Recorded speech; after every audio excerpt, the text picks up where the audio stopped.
Those are just some witches that are around. But the price you pay is that one of the entities is going to be with you for life. Some balls of fire moving around. They were meandering between the trees, or a ball shape light up as if it was just a ball of fire. A woman floating with the hair covering her face. That there's no way for me to help you now. That now it was her time to do something about it, and it had to be by herself. He saw there an altar. Samuel was being unfaithful to his girlfriend. Raquel, his sister, confronted him, and he smacked her. He saw these two big, tall guys coming up to him, but he could feel how she was ripping something away from him. Rod, what do you think of when you hear the word witchcraft? Fed, the first thing that comes to mind to me are witches and warlocks. Those that are telling stories, those that act either in a good way or in a very bad way. You know, a lot of times I ask myself, how does someone start into the art of the witchcraft? And after doing research, I found this story that I'm certain that you are gonna find very interesting.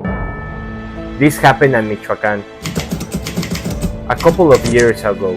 He says everything started to change when he was 10 years old. To have a little bit of his backstory, he lived with his 3 brothers with his grandma. His mom left them as soon as his dad died. He never knew his dad. He says that they were a very humble family. He remembers that even though they were humble, his grandma made sure that they never missed a meal. They always had clothes and the chance to go to school. For a poor family in Mexico, that's a lot. He tells us that his house had a dirt floor and the roof was made of a sheet metal. It was a very humble house. His grandma didn't care much about school. She rather tell them stories at night where she would share the knowledge that he had from their town in Michoacan. He says that was the favorite part of his days, when his grandma would tell them stories. They had a table outside in the patio where they ate supper. Michoacan is a very hot state, so for him having a table at the patio at night where they could eat supper and enjoy the fresh air, it meant a lot for him. One of those nights that they were eating outside, they saw on the hill that it was on site some balls of fire moving around. They were meandering between the trees. They will come close together and they will go in a very fast speed on different ways. They were moving all around. Fed, so like circles? Balls like the ones you bounce? Maybe not a perfect sphere, but a ball shape light up as if it was just a ball of fire in the air, floating and moving around like if it had its own mind. As soon as they saw this, their grandma told them, Don't worry, kids. Those are just some witches that are around. Maybe you'll spend the rest of your lives in this town, and it's good for you to know that in the surroundings of these towns, there are witches. He looked at his brothers having the same expression as he did. He immediately knew all of them were thinking the same thing. What does she mean, witches? Those are clearly balls of fire. As if she knew what the kids were thinking, she told them, The witches are very bad persons that make a deal with the devil to have powers that no other human has. At night, they will detach their arms and legs by the fire. Some of them will get the wings of an owl, and others will get the parts of a pig. Some of them rather become balls of fire. They do this to serve their Lord. The sacrifices they make for their love are very great and very dangerous. And this way, they can do their job. He, being only 10 years old, was very afraid and asked his grandmother, What do you mean, the job of a witch? And she told him, Some of them take care of the problems of other people that cannot deal with them by themselves. Others do things to hurt people.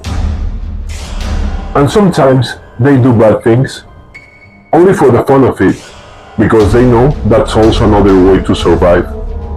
They do this in exchange of money, food, clothing, things they might need, and that's the way they have to make a living. After they finished eating and went to bed, he couldn't go to sleep. He would fall asleep and wake up right away because of the nightmares. On one of those occasions that he was awakened, he heard some noises coming from outside. So being very afraid, on the dark of the night, he stood up and decided to go look for his grandma, the only person that could calm him down. When he was walking to her room, he looked into the back patio and he saw her there. His grandma was outside, so he thought, "Oh, it must have been her the one that made those noises." So he went out of the house and went around to the back patio to find his grandma. When he got there, he couldn't find her. He looked all around, and then he saw light coming from the fire pit. So he walked over there. When he was close enough, he says that he saw the most horrifying scene he has ever seen in his life. There, on the floor, was a set of arms and one set of legs full of blood, and in front of the fire was the body of his grandma.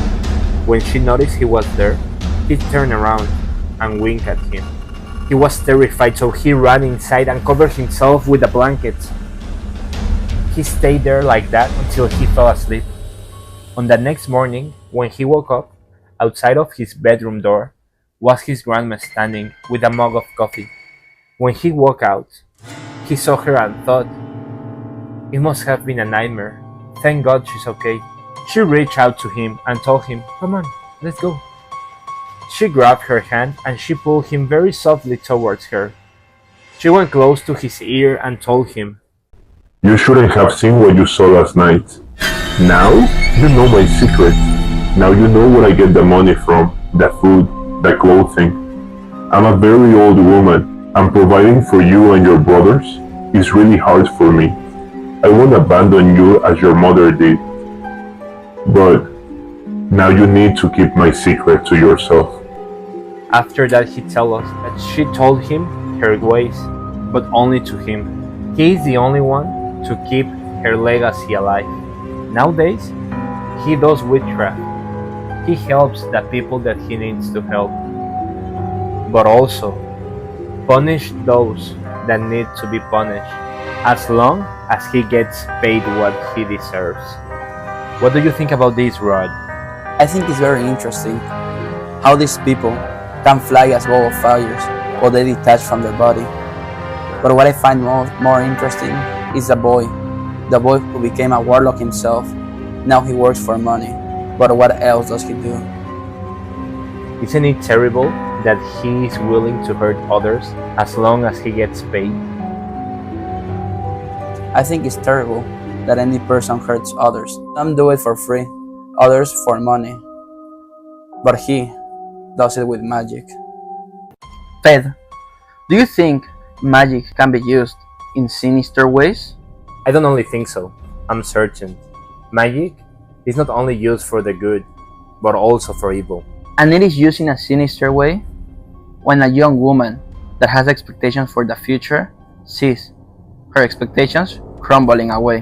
When she was 20 years old, this young woman got in love for the first time. Not only that, but for the first time, her sexual desire was awakened.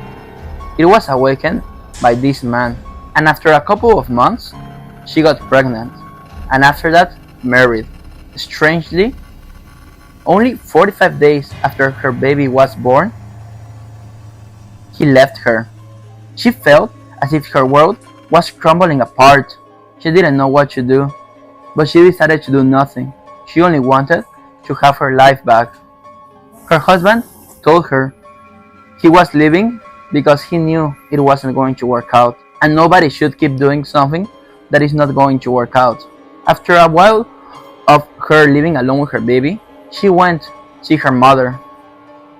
There, her mother told her that she had something for her, something she felt she needed to give to her. Her mother took out a business card and gave it to her. She didn't really pay attention to it and put it away. After that, she kept finding the business card in weird places. For example, when she was doing chores at the kitchen, she would find the business card on top of the kitchen table or at a counter. When she was doing the laundry, she would find the business card on top of the washing machine. She didn't really pay much attention to it, and always put it back in her purse. After some time, she went back at her mom's place, and there she found a business card as she was reaching for some diapers. For the first time, she paid attention to it and noticed what it said. It was the business card of a tarot witch. That same night, something strange happened. Her husband came back and he fell asleep at her bed. She went to sleep with him, but she noticed how he kept getting messages from another woman asking, "Where are you at? When are you coming back?" After he woke up, he took a shower and left. The next day, he told her that he didn't know what was happening to him. He wanted to be with her, but he was acting like an addict. She told him about this tarot witch and they made an appointment. 3 days later, they were there. A man around 40 to 45 years old received them. He stared at the husband for a while and told him to come in. They were at the back of the shop for some time. Then the husband came out. The wife asked him what was going on. Were things going to improve? Was there a solution? He told her that he was being targeted by witchcraft, but not to worry. Things were going to get better. The tarot witch gave them a purple statue of the Santa Muerte, and with it, instructions of a ritual they had to do at home. They had to set up an altar for it. He said to wait and see what happens. After a month went by, nothing really changed. The husband would stay a couple of days, but then he would leave again. He said that it was like if something was making him leave.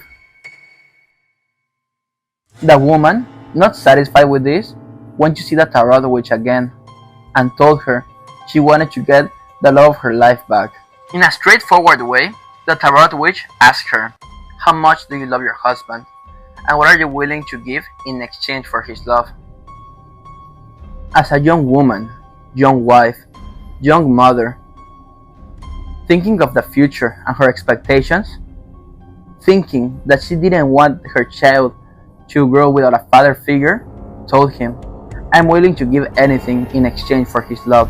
He then told her she would have to accept without asking questions and without denying anything he was going to ask her to do.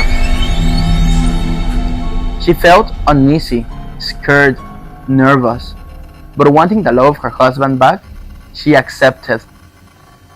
The witch made an appointment with her the very next day at a hotel. She went there, feeling nervous, scared, not knowing what the witch was going to ask of her. When she arrived, he told her to get undressed. "I know what you're thinking." Aren't we all? He wanted to have his way with her. But as he asked this, from his backpack, he took out some jars with a strange liquid and herbs. He told her to spread the liquid on her body. She thought about this for an hour. She could have left in any moment. She could have run away. But she kept thinking she was doing this for her husband, for love, and accepted. She started to spread this liquid on her body. Then, once she was fully covered with the liquid from head to toe, the warlock told her to lay on the bed so her body could absorb the liquid better. As soon as she laid on the bed, she fell into a trance. She says she felt a weird feeling go through her body. When she opened her eyes, she was terrified. She saw two big entities standing in the room. In front of the bed was the witch, kneeling, praying in a dialect she couldn't understand. She felt a heavy atmosphere with a heavy energy touching her body. After seeing and feeling this, she let out everything she was holding in a loud scream. After this, she woke up and saw the warlock holding a candle in appreciation. He told her, "Now everything is going to be alright. Your husband is going to come back, and your family will go back to normal. But the price you pay is that one of the entities is going to be with you for life." After that, things started to improve. Her husband did come back, and the relationship was even better than at the start. You could say Things were better than ever, but now one of these entities was going to be with her for life, and something strange started to happen. Even though she was only 21 at the time, after this ritual, she looked like someone of 35 years old. She understands she gave part of her vital energy for this. Even this could have gone worse. She's happy because now she has the love of her life back. Will you do something like this, Fed, for love? I wouldn't do witchcraft to get with someone, and I wouldn't pay with vital energy for nothing. But the worst part for me is that, as they say in Mexico, whoever does witchcraft to you is someone that is very close. And she did it to the person that she says is the love of her life. And for me, there's no justification to do witchcraft against someone or to control someone. She tied him up to her, even though she might not have wanted that. Now, his will is not even hers, but of the entity that feeds on her. My name is Fed, and today I want to share with you the story of a guy that witnessed firsthand what is called a gift can become a curse because you can't ignore what is inside you. He tells us that his grandma was a witch through her whole life. When his mom was 17, she told her that she had a gift and that she should start working with it. But she didn't feel as if she was ready to do good with it, and she didn't want to do evil. So she denied it. After a year went by, his grandma passed away, and his mother, being only 18, got married. Not long after she was married, she started having some dreams, some visions of a golden snake coming down towards her.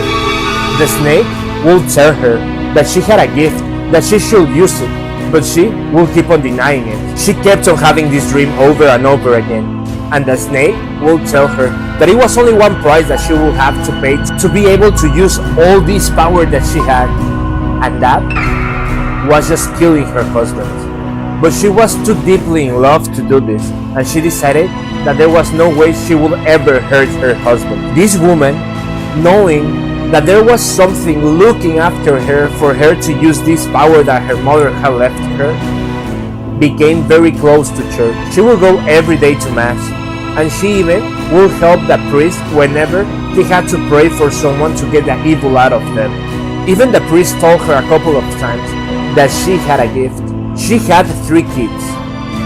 The third one is the one that shared this story. He says that one day, from living in a house where the family was united, was full of love, they would all go places together, eat together, and be very united, suddenly, out of nowhere, his dad and his 2 older brothers start drinking very heavily. They will drink until they will pass out. She was desperate for help, so the first place she went to was the church.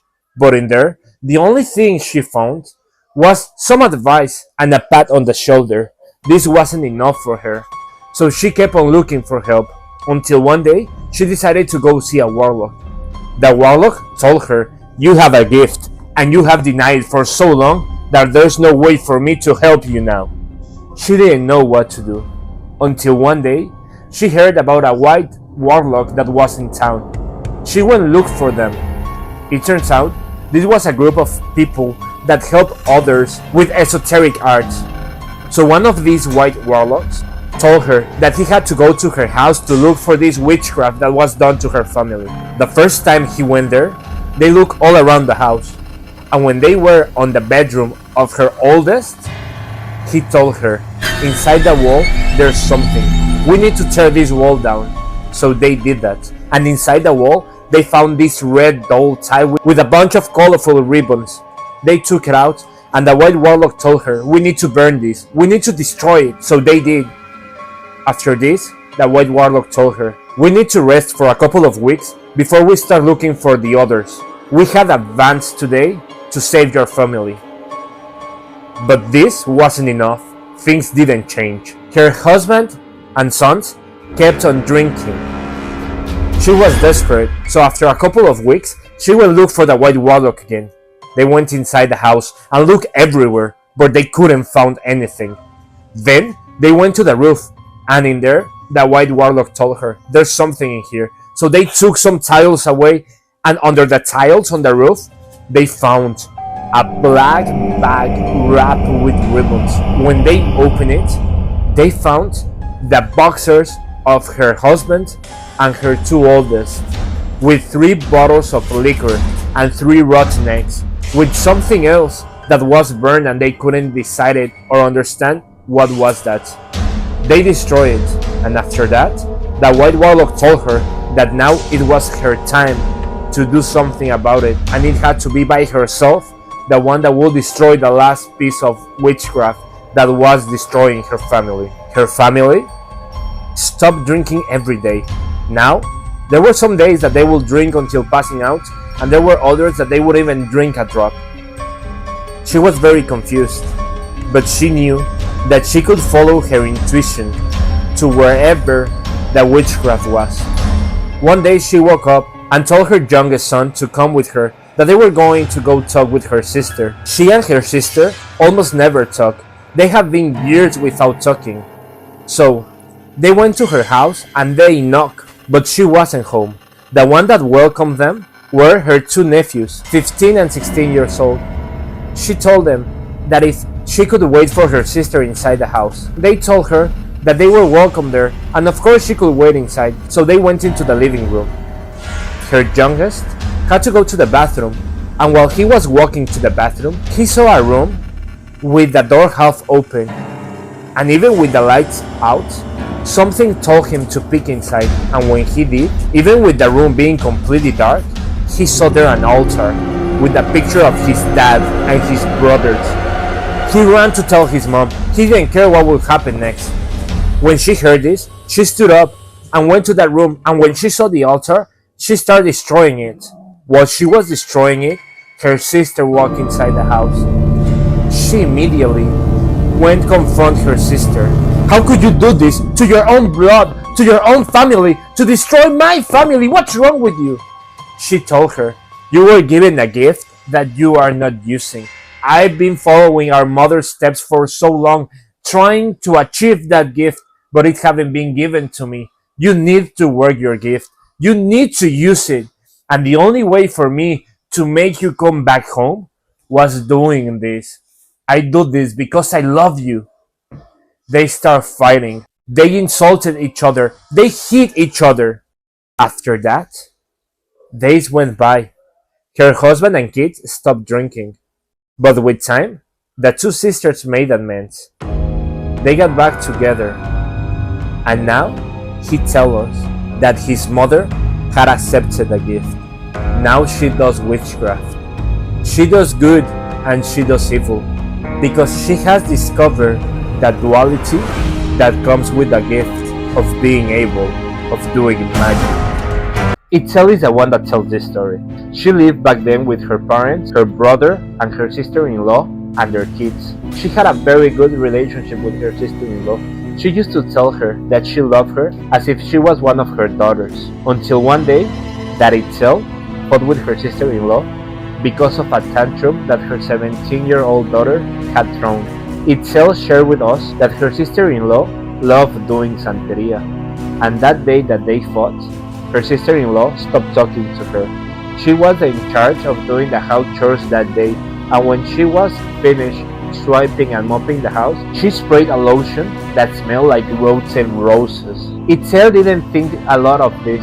They have to go to work. They work together at a gym, being fitness instructors of dancing. That day, her sister-in-law was off before Itzel, and she told her, your brother is gonna come pick you up. I'm gonna go back home to make the food for everyone. Her brother went picked up Itzel and went back home. They all ate together and went back to sleep. Itzel liked to go to bed with her headphones on, hearing music. But that day, around 2:15 a.m., she started hearing as if a woman was crying. So she took off her headphones and paid attention. She opened the door and heard this woman crying a lot. The only ones there was Itzel and her brother's family. The noise came out of her brother's room, so she went in there making sure she wouldn't disturb anyone that he was sleeping. And she found out that her sister-in-law, in her dreams, was lamenting, was crying. The weird part was that her brother wasn't being awakened for this. So she went back to her room without making any noise, and when she got back to bed, she got this feeling of being watched. And even though she had just wake up, walk around, she got sleep paralysis. She couldn't move. She says that is the best way to describe it. And then heard how her door opened. She only was able to move her eyes, so she looked at the door and she saw there a woman floating with the hair covering her face. She was terrified. She was very afraid. She says that it was only a couple of minutes, but she felt as if it was hours. And this woman was crying just as she heard her sister-in-law before. Once she could move, she jumped to her night dresser, where she kept a Virgin Mary and a rosary that her sister had gave her, but it wasn't there. That night, she couldn't go back to sleep. On the next day, when she was going to work with her sister-in-law, she told her what had happened, and she asked her what was going on. Her sister-in-law told her that what she had seen was her angel, that was very mad at itself for the attitude she had with her. She was very scared, so when her parents came back, she talked to them, and they ended up taking her sister-in-law to the street. Her brother stayed living with them, but things went south from here. Bad things started to happen to itself every single day. First, they thought that it was because of where they live in, so they moved to another place. But this just fixed things for a moment. With time, things started happening again. One cousin of Itzel that does witchcraft told Itzel's mom that he needed to speak with her. That her ex-daughter-in-law was a paladin and liked doing evil to people. That they needed to protect Itzel because she wanted to erase her from the picture, because she felt as if her relationship hadn't worked because Itzel's brother saw Itzel as his own daughter. So Itzel's mom went to look for a priest for help. She ended up buying a San Charbel bracelet and a San Benedict bracelet. The priest blessed the bracelets and gave some oil to Itzel and told them to pray to these saints every night, while she will put some of the oil on his hands and on her forehead. With time, she was able to protect herself, but she still needs to do this ritual every single night. Samuel was a very nice guy. He was easygoing, comprehensive, a gentleman. He was dating this girl that everyone felt that they were the perfect couple for each other. Their families loved the fact that they were together, and Raquel, Samuel's sister, was the happiest that he was dating this girl. But Raquel, being an older sister, she knew better, and she didn't like the third wheel on their relationship. Irene, the best friend of Samuel's girlfriends, wanted to always go on the dates with them. Raquel didn't like this. Raquel describes Irene with a very heavy energy. She gave him very bad vibes. She even says that when they cross paths on the street, she would rather turn around and go in a different way. Suddenly, Samuel started changing. His ways, the way he responded, he became more aggressive. He was a thug, and Raquel didn't like this. She noticed that Samuel on the afternoons would dress up, put some cologne, and leave for hours. One day, she decided to follow him. She discovered then that on the afternoons, Samuel was going out with Irene. Raquel was amazed, but what surprised her the most was the way they kissed each other, they hugged each other. It was with a lot of passion, but Samuel looked different. She was very mad. With a lot of bravery, Raquel that day confronted his brother. But instead of getting the response that she was hoping to get, of Samuel feeling bad and feeling ashamed of what he was doing, he turned aggressive and he smacked her sister. She cried the whole afternoon. Samuel had never heard her before. Samuel had even been rude to her never before this day. So Raquel thought the best thing she could do was go talk with Samuel's girlfriend to see what was going on, if she knew something. She told Raquel that she had also noticed that Samuel had changed a lot, that things were going south on the relationship, and that she didn't know what to do no more. Raquel told her, let's go talk with a warlock to see if he can tell us something. Turns out, the warlock told them, Samuel is being worked. There's something in your house, Raquel, that you have to look for, because there is the witchcraft that is making Samuel act this way. He gave them a pink liquid that they have to spray on the witchcraft and then burn it. He was very specific to not touch it with their hands and to be very careful whenever they found it. They ran back to Raquel's house and they started looking everywhere for that work of witchcraft, but they couldn't find it nowhere. Everywhere they looked, there was nothing. The only place they didn't look at was in a laundry room that was empty. They only had there a sink, and that was all. So exhausted of looking all around the house, Raquel told her sister-in-law, "Let's go see if we see something there." When they got in there, they saw that under the sink, there was a couple of rocks that looked weird, misplaced. So they moved them, and they saw, tied to a pipe, was a red cloth bag. So they were very careful when they took it, and they took it apart, and they found a picture of Samuel, a picture of Irene, petals of a rose, and a honey that they say it stank. When they opened it, both of them started having a headache. They felt dizzy, they felt sick, but they didn't stop there. They sprayed the liquid on top of it, and they turned fire to it. As soon as that thing burned, in the house, they were alone by themselves, but they started hearing noises. They heard a woman scream. Some pictures fell off of the wall. Everything was very weird, but they thought that that had to be just the energy being destroyed of the witchcraft that it was done. As days went by, Samuel went back to being the same guy that he was before, but one day, they heard a knock on the door. It was Irene. When Raquel saw her, she was very surprised because Irene had a burn on her face. She told her, "I'm going to avenge what you did to me. This is not ending here. You're gonna see what I'm able to do." and she spit on Raquel's face.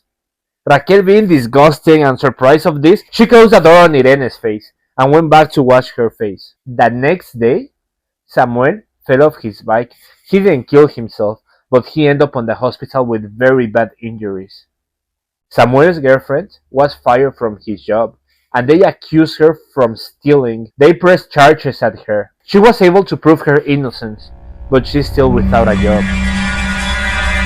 And Raquel ended up on the hospital because one day she was making coffee. She had a pot with boiling water on the stove, and while she was walking close to her, it was as if someone had thrown the pot to Irene, and her whole leg was burnt. Raquel ended up saying that she went back to see the warlock. Now it's the three of them working with the warlock to get revenge on Irene's. And if they cannot return what Irene is doing, they at least wish for the evil to be dealt with. And this is something horrible about witchcraft. Once you know that it's able to do and that someone is attacking you, if you start playing this game of a boomerang where you send it back and come back and send back and come back, it's gonna end up really bad because this is not going to be over even after any of them is passed away. My name is Fed, and today I want to talk with you about the love that parents have for their children. Parents are willing to do anything for the children, and they always try to protect them, to keep them close. And no matter how old they are, they always see their kids as their little ones. But there are some times that parents can do things that can hurt the kids of others. This happened to JLE back in Mexico. She tells that this story started to happen when she was 11 years old. Her parents had some economic issues, so they had to move to their grandparents' house. This was the house of the grandparents of her mother. In there, JLe's grandparent grew, and because it was a really big house, they told them to come live there. JLe's great-grandma was very old, and her husband had passed away. So now, the only ones that lived there was the great-grandmother, JLE, her sister, and her mom.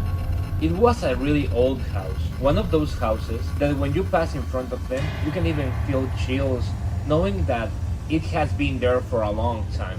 When they started living there, JLE and her sister got a room that had furniture there, had wardrobes, had a bed, had a TV, had everything. But this bedroom was like that, because when JLe's great uncle passed away, his mom didn't touch anything. She left everything as it was. So the first night that she was there, She decided to go to sleep, and her sister was watching the TV. Suddenly, in the middle of the night, she felt as the atmosphere got heavy. She could feel the energy in the room. She woke up, but she couldn't move. The only thing she could do was move her eyes to see around. She felt weird, as if someone was watching her. And when she looked in front of the bed, she saw a figure standing there. It was a shadow. It had a hat, red eyes, and it was just there staring at Jamie. She felt very afraid. So she tried to look away, and when she looked at her feet, she noticed that this thing that was in front of her was not standing, was floating in front of the bed. She tried to turn around for help, but she couldn't move. She tried to scream, but nothing came out of her mouth. Suddenly, she felt as if she was being choked.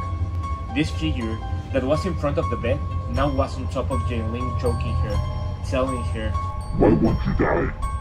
Die!" Jaylene was terrified. She couldn't move, she couldn't speak, she couldn't do nothing. Then, she started praying, asking for help, for someone or something to come rescue her. And the only thing she could think about was, I don't want to die. I don't want to die. Then, she woke up. Her sister was there, watching the TV.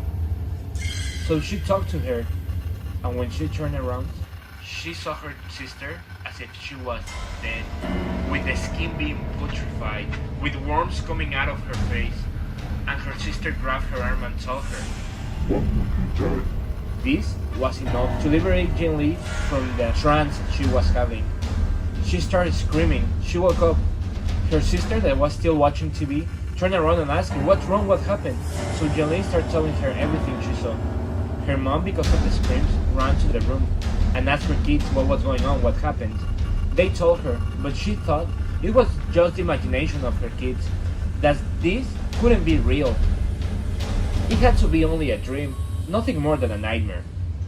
So she told them to go back to sleep. Days went by. Jin Lee's mom kept on thinking if she should have trusted what her daughter was saying, if she should have believed what she told her and do something about it. Jin Lee was very afraid, and she very often talked about this with her sister and with her mom. This day that they were on their living room, the woman that helped cleaning the house heard what Jocelyn was saying, and she walked up to her, grabbed her by the hands, and told her, Mija, I believe you. I think you're saying the truth. You know, a lot of years ago, when your great uncle passed away, your great grandmother went for a warlock and did a ritual in his room. The warlock told her not to move anything, to leave everything as it was, and they tried to use his clothes, his bed, his things to bring him back, for her to be able to talk with her kid for one last time. But since that day, things have been going on in that bedroom. Be careful, Mija. When Jane Lee's mother heard this, she knew that there was nothing to mess with. She believed in the paranormal, but she didn't thought that her daughter was having an experience. So she went look for a witch that she knew could help her. When she told her what was going on in that house, immediately she made an appointment with her to make a ritual where they could speak with these spirits through a Ouija board, and this way ask what he needed and why he hadn't left the house. Because if he had stayed after so many years, was because he wanted something.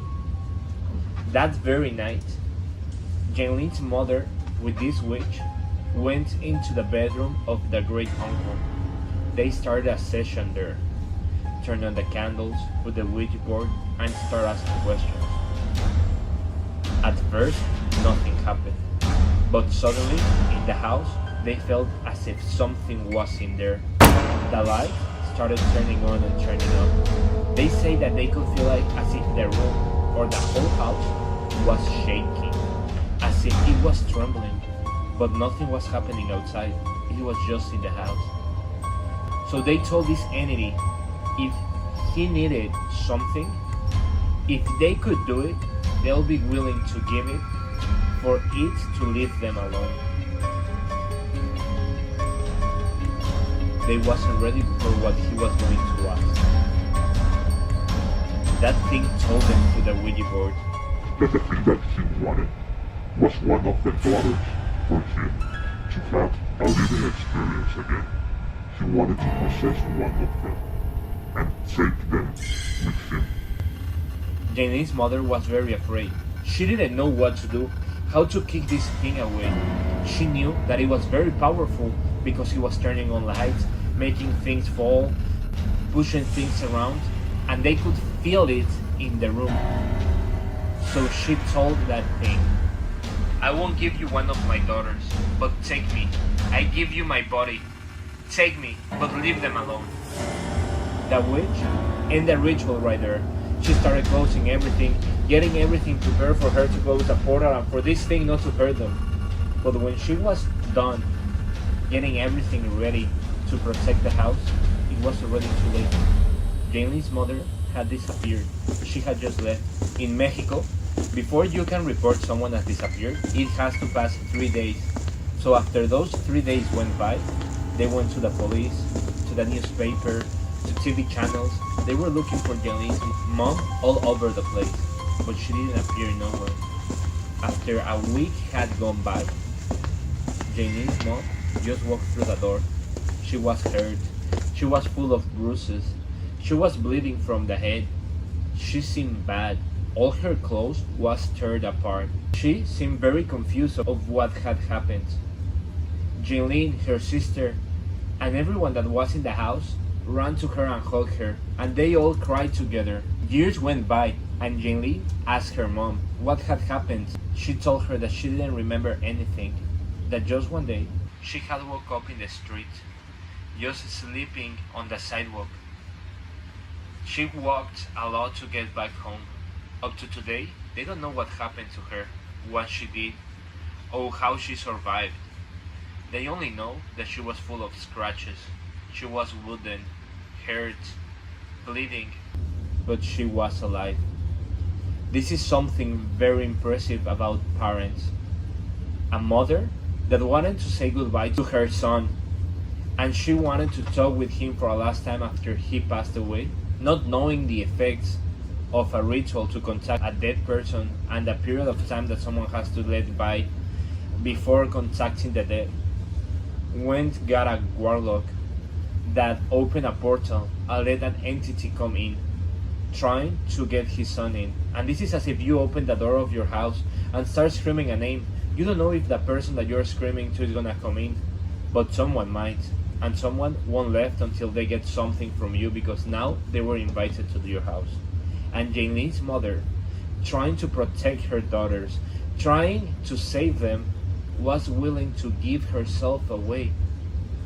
Because sometimes when you have to face powerful entities, the only thing you can think of is about sacrificing. I hope you have liked this story. If you did, hit the like button, subscribe, and share this video. This happened back in 2019. She used to work back then in a restaurant running food. One day, out of nowhere, she felt sick. She got pain on her chest, a headache, and a stomach ache. But this only happened when she ate. She will also end with a sour flavor on her mouth after every meal she had. So she thought that the best thing she could do was stop eating, because if she didn't eat, she wouldn't get these symptoms on her body. Months went by like this. She thought she had taken control of her sickness, until suddenly she started being way too weak for her to even wake up in the mornings or to get off her bed. On November, her mom asked her what was wrong, why she wasn't eating. She hadn't lost a lot of weight. She told her about the symptoms, and her mom took her to the hospital to emergencies. There, the doctors tested her, did exams to her, put her through all the machines they had, but they couldn't find nothing wrong with her body.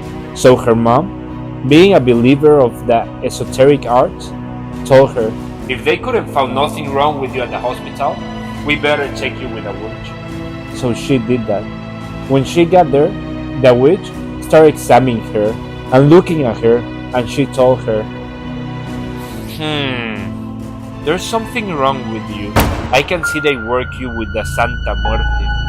You need to bring me a lemon, sparkling water, rosemary leaves, and wormwood. Her mom went immediately to the store to get this, and when they come back, she told her, first, you're gonna take the lemon and rub it everywhere you feel pain. After that, she cut the lemon, put it on a glass with the sparkling water, threw the rosemary leaves and the wormwood there, and told her, go ahead, take a sip out of this. While she took it, the witch started saying prayers and grabbed a container and went to her altar and knelt in front of the altar, putting the container there as she kept saying prayers. When she took a sip, the flavor that this drink was supposed to have, it was different. It changed. So the witch told her, come quick, mija, come here, spit on the container. So she did that, and when she spit, instead of spitting the sparkling water with ingredients, she spit this dark, thick liquid, weird. As soon as it was in the container, the witch kept on saying things, grab some alcohol and throw it in there. As soon as she did that, they saw how this liquid spread. And it wasn't a liquid, it was a bunch of tiny larvae. The witch asked her, do you know what are those? Worms? No, those are pantheon larvae, and they're very bad. But don't worry, we already start cleansing your body. We start working to heal you. Now, we have to keep on going. So she kept on these prayers, she kept on working with her, she kept on spitting more and more larvae, until suddenly, she started getting this feeling of wanting to throw up. She started with the arcades, trying to throw up until she threw up a black larvae 6 inches long. It was horrible, it was disgusting. This larvae, the witch didn't put it on the container with the rest. She put it on a specific jar with some liquid in there. This is just the beginning. The worst is yet to come. This right here is a male larvae. Now you still have to spit the female one. Take this. The witch gave her a weird greenish liquid that she didn't know what it was, and she told her, the worst still to come. This is a male larvae. You still have to get rid of the female one. Take this. She gave her a greenish liquid in a bottle. She told her, don't worry about what's in there. You only make sure that you follow the schedule of taking that. First, you're gonna drink a third of it at 11 o'clock. Then, you're gonna take the next third at 12:30. And at 3 a.m., you make sure to finish that liquid. Come see me tomorrow. She went home. And just as the witch told her, she followed the schedule, drinking that weird liquid that had a strange flavor. At 3 a.m., she thought she was going to throw up. So she stayed in the bathroom for half an hour, but nothing came out. So she thought maybe the witch was wrong and she could go back to sleep, so she did that. But at 6 a.m. on the dot, she woke up about to throw up. Just getting that feeling that something was coming out of her throat, she ran to the bathroom, and in there, in the toilet, she spit a way bigger larvae. It was disgusting. It was horrible. She couldn't look at it, so she flushed it away. She went back with the witch. Very well, we have cleansed your body, but the evil hasn't gone away. We have to return the evil. This is something that we cannot let stay with you. So she did a ritual to return the work. Before she left, the witch told her, you are gonna know who did this to you, because now you are gonna see them suffer the same way they tried to make you suffer. Who did this to her? Before she was able to find out, she had to wait a couple of days. And then, her best friend, who had a very beautiful hair and felt very proud of it, suddenly one morning wake up full of larvae. She washed it over and over again, but she couldn't get rid of the larvae. She had to went bald, because every time she tries to grow hair now, the hair comes out with larvae. She knows nothing about her friend no more. but now she's certain that she was the one that sent it to her. And that's how envy works. It's not about people wanting to have what you have. It's about people not wanting you to have what you do have. And it's horrible that some people are willing to go to this extent just to try to take things away from you that makes you happy. And there's no solution to this? To envy, I don't think there's any solution. You just have to keep doing what you do and make sure to always be safe and have a doctor, a lawyer, and your witch on your side. Rod, do you think there's anything that could justify the fact to do witchcraft to another person? As violence, I don't think witchcraft is justified by any reason. You know, I've been thinking about it lately. Sometimes I feel like people could justify it by the fact of not really believing in it, or thinking that nothing will happen. And a lot of times, they think that any emotion can justify the means to an end. The story of Patricia made me think about this. Patricia starts this story saying that she don't want people to judge her, that she wants for people to try to understand her. In a certain way, she tells this story as she was apologizing to reality for what she did. To understand her, she starts sharing her childhood with us. She says that while she was on elementary school, kids bullied her all the time.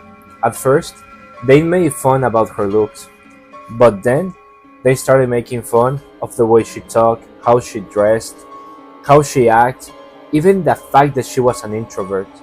She felt as if the whole school had made a pact to only bully her. This affected her terribly. And then she says that the worst day of the year was always the 14th of February, because she could see how all her classmates will get flowers, chocolates, stuffed animals, all kind of presents, and she wouldn't even have a friend to talk with. She grew up desiring to have a relationship, someone that would care for her, someone that would listen to her, someone that she could share with. But even though she had endured and suffered, no one would come close to her. When she grew up, she started working on a company that made car parts. In there, she made her first friend. Her name was Yolanda. Yolanda was the first person to ever care about Patricia. Patricia felt very lucky. She had someone that tried to understand her pain and that she would talk with and spend time with her. Until one day, this new guy started working on the company. Patricia says that he was the most handsome guy she had ever seen. It was love at first sight. She noticed how all the women in the factory was attracted to him, but Patricia couldn't even talk while she was in the same room with him. Every time they crossed paths, Patricia can only think of things that she would like to do with him, the desire she had. Yolanda noticed this and told Patricia, "I don't know if you believe in these things, but have you ever thought of going with a warlock or a witch for help?" "With a warlock or a witch?" "Yes, in fact, I have the phone on a very good one. Why don't you go with them? What is there for you to lose?" Patricia agreed and went to see this warlock. When she met him, she felt as he could really help her. She told her everything, how she felt, how this guy made her feel, how she was deeply in love with him, and that she couldn't do nothing for him to notice her. He told her not to worry and asked for a couple of things for her to bring for the next appointment. But she had to make sure that she will bring everything specifically as he had asked for. She says that he asked for a piece of his hair, for 2 pictures, one of him and one of hers, some herbs, and a black egg, among other things that Patricia doesn't want to share with us. She went by everything at Sonora's market. And then, when she went back to the warlock, she felt as if everything he was doing was more of a performance than an act of magic.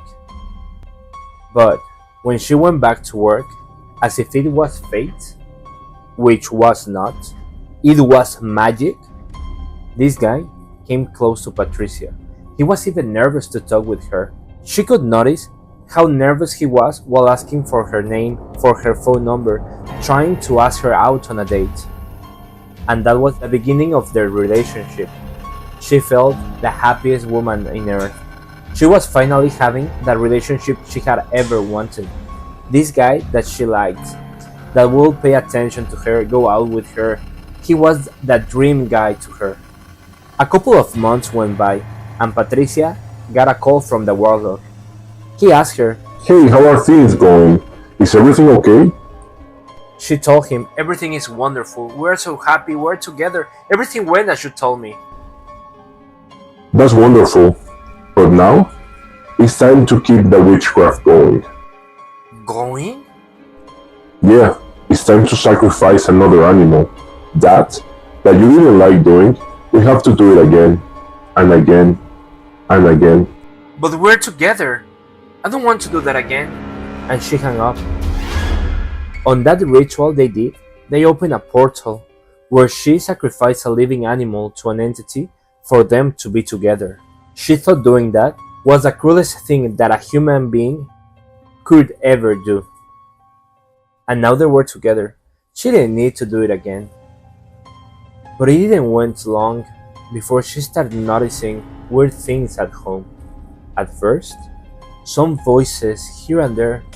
She thought it was nothing, so she ignored it. Then, at the middle of the night, she would wake up with the feeling that she was being observed by more than one, but she convinced herself that nothing was happening, that it was all on her mind. As she ignored this, things got worse. The voices became louder and louder. Every time she was alone at home, she could hear them.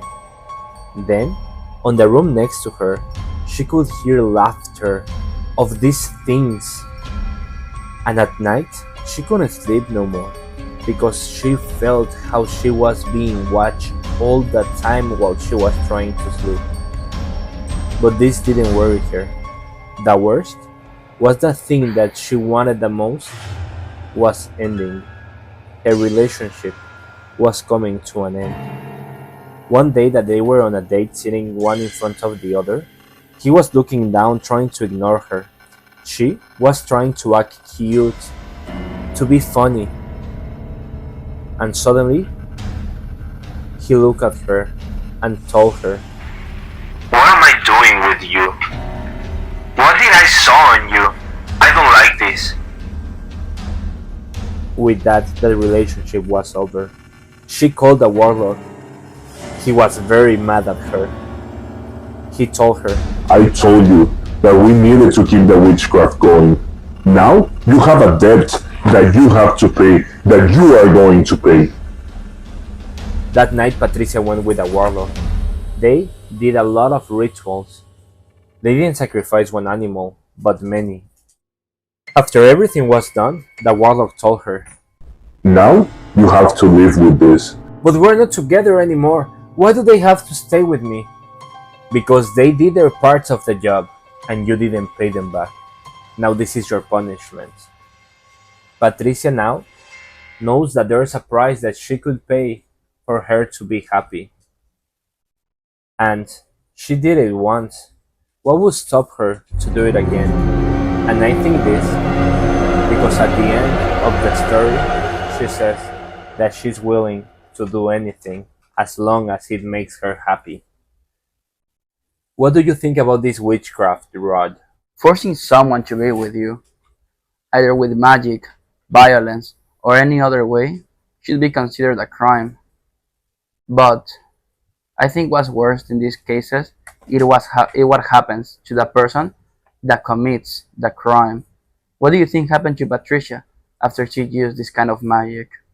In magic, there's always a price you have to pay. And when you do evil to get anything, that evil that you do is always going to come back at you. Because the price that you're going to pay is not only the money that you have to give away, it's not only the animals that you are willing to use, it's that parts of your life that you are sacrificing to get something. And you don't know to who you are sacrificing that part. And you don't know what they're gonna do with you once you don't have this body that can maybe protect you for a lifetime. I have to admit that because of the person that tells this story is one of my favorite stories. But at the same time, is one of the stories that scares me the most. The one that shared this story is Rosie. She comes from a family from Guerrero. When she was only 10, they moved to LA at California. And there, her brother, when she was 14, found a woman that he wanted to marry. At her wedding, she met this girl's brother that was 10 years older than Rosie. That both of them fall madly in love, but decided that the right thing to do was just to be friends, mostly because this guy that was 10 years older than her was married. 7 years went by, and in 2001, Rosie went back to California to visit her siblings. In a store, she met this guy again. They started talking, and one thing took to the other. They ended up having drinks. He was divorced, and suddenly, after just a few months had gone by, Rosie was pregnant with her first daughter. But Rosie noticed that something was weird with this guy, that he would talk when he was sleeping, and he would say the weirdest things that you can imagine. He would say that he wanted the she-devil to come back, that he loved her, that he wanted to make love to her. He would beg on his lips for her to present as an Asian woman. Rosie didn't understand what was going on. She thought it was only some dreams that he was having, so she didn't give a lot of importance to it. This guy worked in a big company, and sometimes he liked to go outside on the roof to smoke. One day, after they were smoking, they decided to play him a practical joke, and they went in and locked him on the roof. He knocked on the door for hours, begging for them for letting him back in, but guess what? Suddenly, an Asian woman opened the door to him and told him, "I'm here for you." He got scared, weirded out. "You've been begging for me to come to you. I'm here now. I'm here for you." He got so scared that he passed out. When their friends got there and went to the roof to open, they found him with the door open, passed out on the floor. They wake him up and they tried to ask him what had happened, but he couldn't tell them. He was feeling bad, so he had to ask to leave early. While he was driving back home, he couldn't stop thinking of this Asian woman, telling him that she was there for him, that she was there after he was asking for her to be there. And because of this image on his head, he ended up crashing a wall. But that wasn't the worst of it. He told Rosie that being on the car hurt. He saw these two big, tall guys coming up to him, taking him out of the car and bringing him to a storage unit, where they hang him by his tongue on a hook on the roof. Suddenly, as he was hanging, he saw some mist coming out of the ground, and as this thickened out, the Asian woman came out of it and started walking towards him. He says that that's the last thing he remembers, and after that, he woke up at the hospital. The weird thing was that even the paramedics found him on his car. He had a hole on his tongue. He had to stop working, and one day, while Rosie was cleaning the house, he was asleep on the porch, and suddenly, he started screaming, "She's coming! She's coming!" And he ran to a corner in his house. He sat on the corner and started telling Rosie to protect him, to defend him, that this woman was coming to him, that she brought him flowers and wanted to kiss him. But every time that she kissed him, she would take out something out of him. He would tell Rosie that she was taking something out, that he didn't knew what she was taking away, but he could feel how she was ripping something away from him. It didn't wait long before he passed away. Rosie was able to get the insurance and the pension, and this is the part of the story that scares me the most.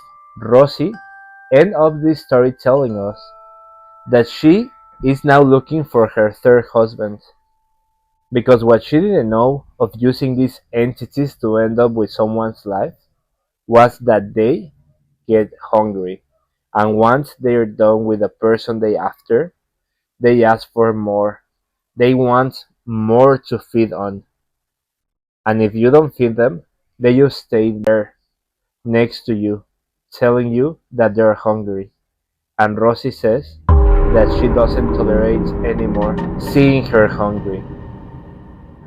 And this is some of the stories that I love the most. When someone that does witchcraft is willing to share with us the things that she does, just out of fearing her ego.